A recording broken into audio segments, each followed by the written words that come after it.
and in my opinion, the best way. So if you don't do any of the other two, or if you're struggling with any of the other two, this is the way to go. It's Amazon book reviews. So the first thing you need to do is identify what books your target audience might read in order to solve the problem that you solve. So I know my audience are wanting to write their web copy. They're struggling with where to start. They're struggling with what to write, where to stop. So this book, Everybody Writes by Anne Hadley, is a really good book that they might want to read in order to help them write their website copy. So what I would do is simply go onto Amazon and type in, or copy and paste in Everybody Writes until you get the book, and click on the 5-star reviews. The 1-star reviews can help as well sometimes, but I find you get more interesting comments on the 5-star ones. People will quite often talk about their problems and how it was solved in the 5-star reviews, whereas in the 1-star, you don't get that much detail. You just kind of get, I didn't like this because, and it doesn't help.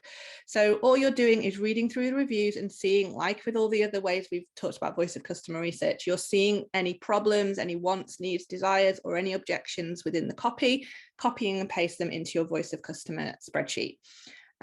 So for example, I might straight through and through here, struggling writing content. So I might copy and paste that as a problem. And what's interesting here is I'm seeing that people are using the word content. They're not saying copy. So I might use that in my copy and actually use the word content instead, because I know that's the word my audience used.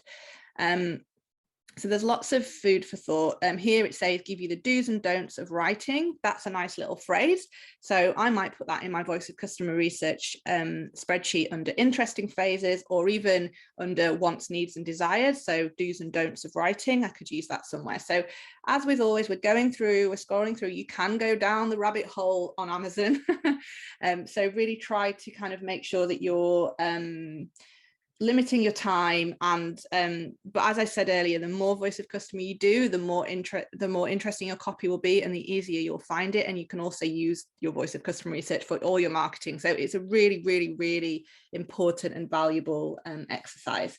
So once you have finished your Amazon voice of customer research, then the voice of customer research part of this process is done. Well done.